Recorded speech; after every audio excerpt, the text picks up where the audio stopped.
Hey there! Welcome to another book talk with Tracy. I am sitting in front of one of my bookshelves here, and today I wanted to talk about covers. You know, there's the old saying, don't judge a book by its cover. And it's actually a really good saying, I would say, because a book could have a very tattered, old-fashioned looking cover and be a fantastic story. However, these days it seems like it's really difficult to not judge a book by its cover, especially when you're looking for new books. I mean, you think about how styles change in every way. It used to be, that books were, say, if they were hardcovers and they were, a fabric covered hardcover with very little imagery on them, well, that would have been normal. And but then you start putting pictures on the cover, and of course styles change. You can tell, old romance novels that had kind of cheesy looking hand-drawn, animation or whatever. And actually it's strange because we've kind of cycled back to that. We've gone to, sort of a super realism look. And right now what's trending is kind of back to that sort of a very flat looking sort of a graphic style. So it's really interesting. It's really, really interesting. And, you don't have to go farther than, a local bookstore to see and look around what is trending, or go online and see that times have changed. And so as an author, you want to uphold that standard that, you shouldn't judge a book by its cover. It's about what the book, that's what's going to keep people reading. But at the end of the day, lots of times it is the cover that makes people decide whether they're even going to pick up the book or not, right? Or buy it or not, or whatever.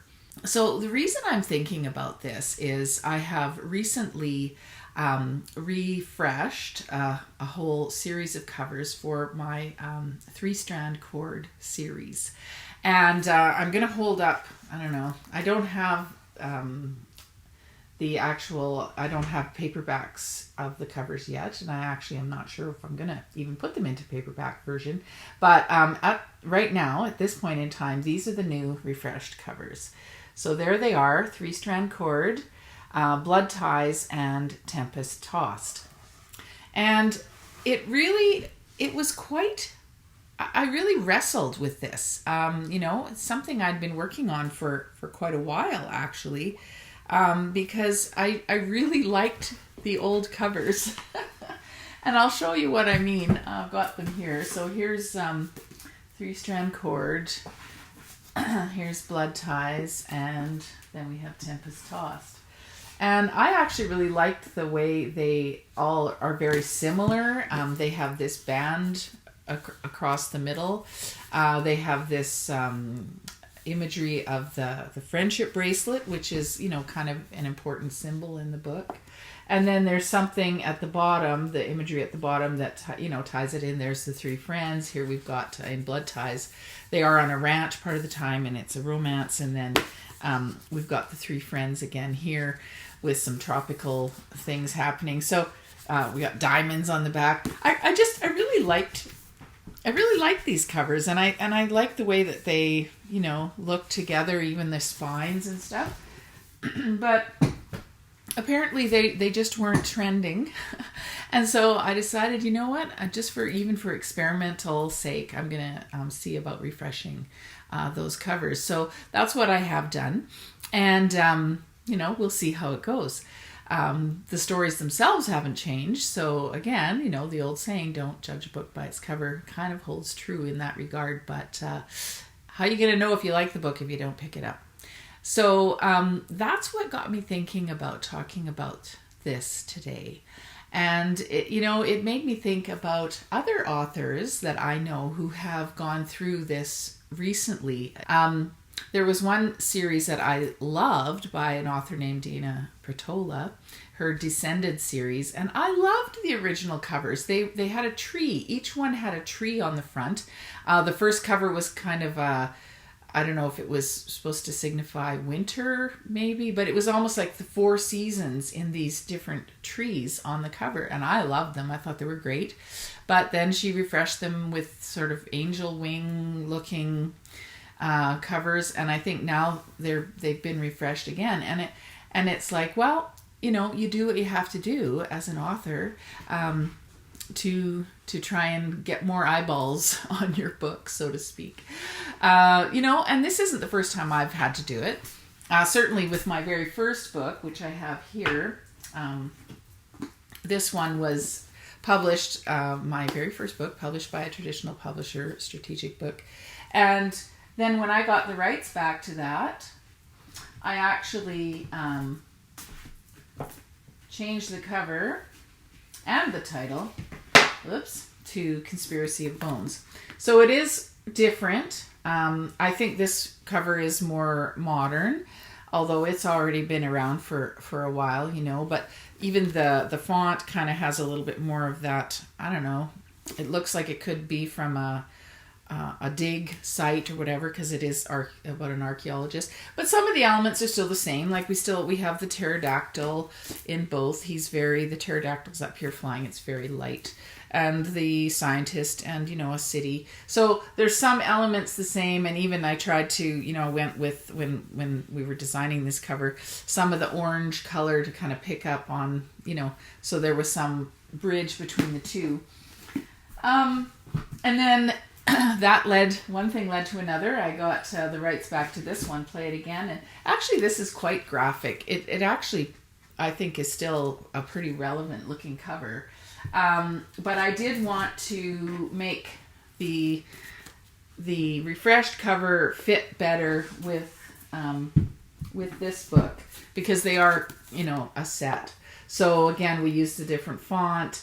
We've sort of got the layover of the people with other imagery. We do have the saxophone player very lightly in the background here, to mirror the saxophone. So there are some, you know, similarities. You bring in some of those elements, but, you know, in this case, trying to tie the two together as a pair, if you will, which I think is important. Here's another one that I redid recently. Aliens Among Us was the original cover, and then I refreshed the cover. Not only did I refresh the cover, but I changed the title, The Alien Next Door, because what I found was this particular cover looks very sinister. I don't know if sinister is the right word, but definitely serious. You know, we have sort of the spaceship hovering and the two kids here. And we have the teen, you know, protagonist, but he's not really smiling, and we're not quite sure, is he the alien? You know, what's going on? So I think from this, even from the title, Aliens Among Us, it has a much potentially sinister / darker feel to it, when in fact, it's actually quite a humorous book. It's a very lighthearted book. And so that is why I decided to go with a new cover and even a new title, The Alien Next Door, to kind of give it a little bit more of a playful feel, certainly a little bit more of a modern feel. She's, you know, a little bit more of a modern looking graphic there, and even just the title, The Alien Next Door, sounds a little more friendly than Aliens Among Us. Same great story, just a different cover. So, you know, covers do make a difference. Here's another one I'm going to show you, which... My Mother the Man-Eater. Again, I really liked this original cover when it was first published by Eloquent Books. And I actually think it still is, still to me looks very modern. I think it still fits the genre and the story really well. Unfortunately, I did not retain the rights to this cover. So when I got the rights to the book back, we did have to go with a new, different, refreshed cover, but I still like it. I think it has, I think it still gets the message across. And again, you know, we have the pinks, you know, that because it's about this girly, you know, woman, a cougar, if you will. Here we have, you know, the legs. So again, we sort of have the high heeled and the legs there and stuff. Kind of a nice, modern looking font. And here we have very light, you might not even notice it, but it is the skyline of Vancouver in the background on both. So, taking hints from the original that seemed to really fit the book well, and just kind of updating it a bit for something new and different. Interesting, because this particular one has been through a lot of changes. Originally, this book, Neighbors, the complete series, so it's all the stories from Neighbors, was published by Helping Hands Press. And I never did really like this cover. It is Calgary. It's a scene from Calgary, but it doesn't really tell us much about what's, happening in the book. And so when I got the rights back, I thought, well, that didn't really suit me. Plus, each volume, because originally it came out in separate volumes, each volume looked exactly the same. It just had, the little subtitle. So it was kind of difficult to tell which one you were looking at. So when I got the rights back for that one, each separate volume, I used this Calgary skyline again, but it's more of a vibrant, and it's, further back, so you can tell, the whole skyline there. And I really liked it. I liked the color. I thought it was vibrant and fun. And then each separate story had a picture of one of the character, the main character. So for this one, the compilation, I have all the characters. And I liked it, but, in time, it sort of felt like, well, it didn't really look good from in a small thumbnail version. So if you went, say, onto Amazon or some other platform, you'd see the cover and you couldn't really see the people. It just didn't really feel that exciting or that current. It felt a little bit dated, if I can put it that way. So then, okay, well, we needed to do something else. So then we came up with this much more modern version. It does not have all the characters on it, but I think that's okay. But this is what I was talking about earlier, that very graphic, sort of a flat look. Certainly the font is a very cool font. I like it a lot. But just that sort of a flat look that seems to be in vogue right now. And I'm sure that's going to change, right? I mean, times change, things change, and it probably will need to be updated again at some point. But I'm happy with this one. It's still, just as a little mirror, it has the same picture in a very light from the original, so it does tie it together that way. But I've had people look at it and go, "Oh, I love the cover," and it's funny to me how especially a younger demographic, looks at, say, this one and goes, "Oh," and they pick it up simply because of this very flat looking cover. So there you go. Similarly, the sequel went through a similar change. So originally, this, we went with another Calgary skyline in a blue and with all the individual characters. But again, looking a little bit dated, a little bit frumpy. I don't know. Couldn't really see them very well from a distance.